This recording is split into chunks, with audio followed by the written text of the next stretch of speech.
as plataformas estão criando uma situação muito perigosa no Brasil, em termos de censura, em termos de aparente boicote às publicações, uma atitude que veio corroborada, confirmada por centenas e centenas de seguidores que estão apontando o fato de estarem sendo bloqueados, impedidos de compartilhar, impedidos de fazer comentários. E eu fiz aqui ontem uma crítica dizendo que nós, brasileiros, não podemos aceitar que isso continue. E eu disse ontem que isto é grave, daqui a pouco é preciso ajuizarmos ações, pedirmos ao Ministério Público que investigue o que está acontecendo, porque ainda estamos num país aparentemente democrático e não é possível aceitar que, pela escolha não sei de quem, não sei se de dentro das plataformas, não sei se por ordem velada de autoridades interessadas em esconder coisas. O fato é que nós não podemos admitir isso. Ora, os brasileiros têm que ser respeitados, porque o que vai acabar acontecendo, se as pessoas se encherem de brio, é que, passadas as eleições, as pessoas vão pura e simplesmente sair das plataformas sociais, vão se desligar das plataformas sociais. E esta é a maneira mais democrática de o povo dar uma resposta a quem está manipulando tudo isso da forma como eu falei.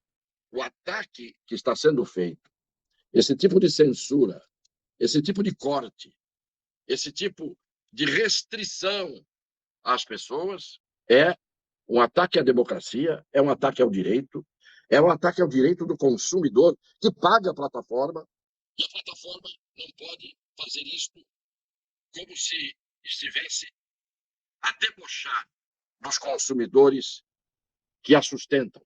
E é o que eu digo, isso tem retorno. Isso mais tarde, essas plataformas vão pagar preço, se estiverem agindo de má fé. Vamos jogar o jogo limpo. Tem uma pesquisa dizendo que os brasileiros, uma grande parte do povo brasileiro, tem medo da violência política, tem medo da violência em geral, e principalmente no momento em que nós estamos vivendo, em que há conflitos entre poderes, em que há arbitrariedades, em que há abuso do poder, descumprimento das regras constitucionais e das leis, atos de despotismo, e os brasileiros confessando que têm medo. Isto, muitas vezes, tem que ser vencido. Então, começa a intimidação. A intimidação, quando é vinda dos poderes institucionais, isto é coisa gravíssima, porque a intimidação que um povo confessa sentir, o medo que ele confessa ter, nada mais é do que uma declaração de que ele está sendo vítima de uma ditadura, de um abuso de poder, de um despotismo, de uma tirania. E isto não pode se admitir. Nenhum povo se libertou com medo. Nenhum povo cresceu e se estabeleceu com uma grande nação com a covardia dos seus cidadãos. A gente pode ter medo, mas tem que agir. A gente pode sentir o temor, mas tem que enfrentar aqueles que nos impõem esse temor. E é por causa dessas intimidações e desses medos que cada vez mais os abusivos se tornam abusados. Cada vez mais isso acontece. E cria-se uma bola de neve. Vejam que o senhor Alexandre de Moraes suspendeu e depois voltou atrás, fez o bloqueio dos bens de empresários, entre eles o Luciano Hang, supondo que ele poderia usar do dinheiro que ele tem, daí o bloqueio dos bens, das contas bancárias, a quebra do sigilo, que ele poderia criar atos antidemocráticos no 7 de setembro. Como nada disso aconteceu, como no 7 de setembro tudo correu pacificamente, ele volta atrás desbloqueia os bens, desfaz a quebra do sigilo, mas mantém a suspensão das redes sociais do senhor Luciano Hang. Mas em nome de quê? Por que calar esta pessoa que tem 12 milhões de seguidores em suas redes sociais? Onde está a justiça? Onde está a aplicação do direito? Onde nós estamos, hein? Todo dia nós temos que perguntar isso.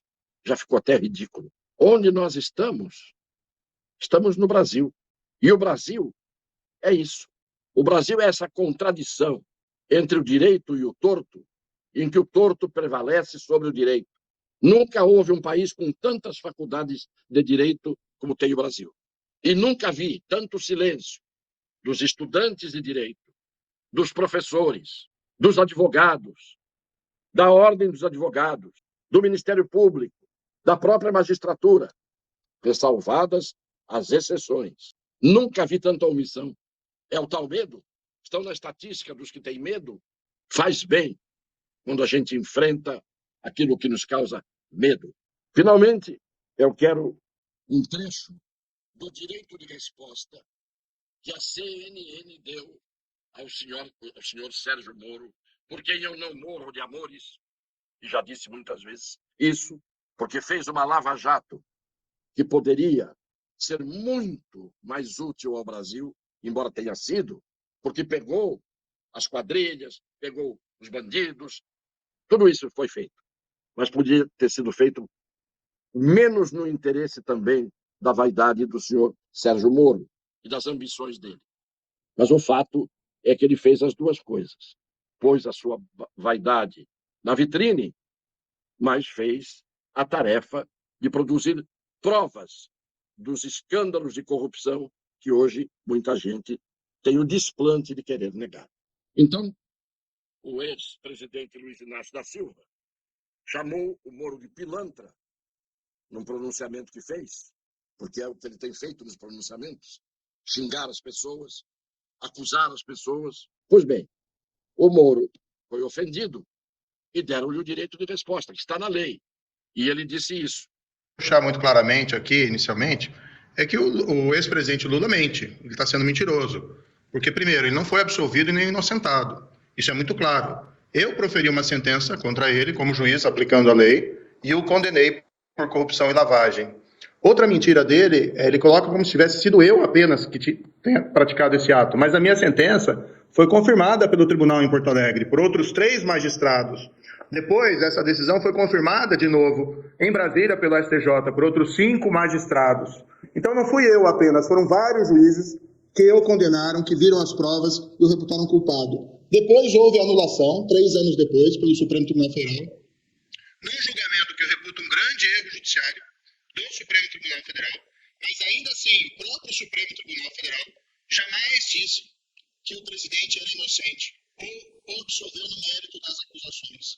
Ele disse claramente o que todo mundo sabe, menos o Fachin, que depois de 3 anos resolveu enxergar diferente, e depois os seus sequazes o seguiram.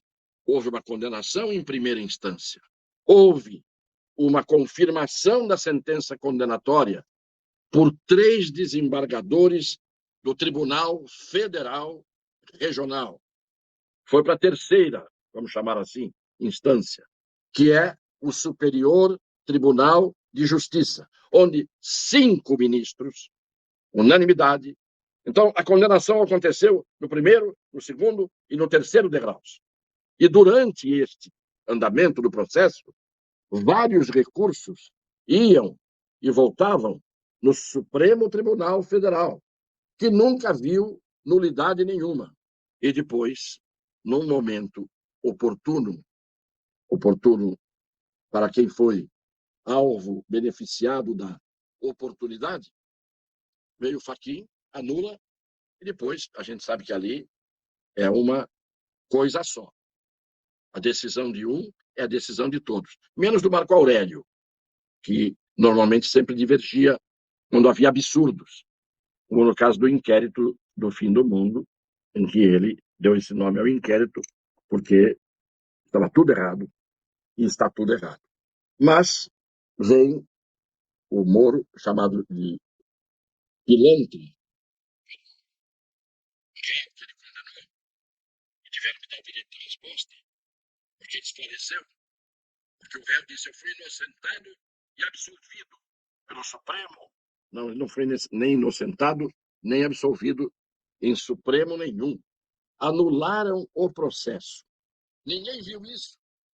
Todos idiotas. Primeira instância, 3 desembargadores do Tribunal Regional, 5 do STJ, todo mundo idiota. E o Supremo vendo. De repente deu um estalo no Fachin.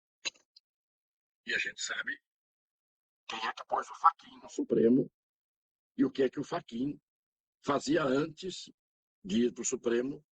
E a gente está vendo o que ele fez depois, e não só ele, mas o Barroso, o Alexandre de Moraes, o Lewandowski, a Carmen Lúcia, o Gilmar Mendes, o Toffoli.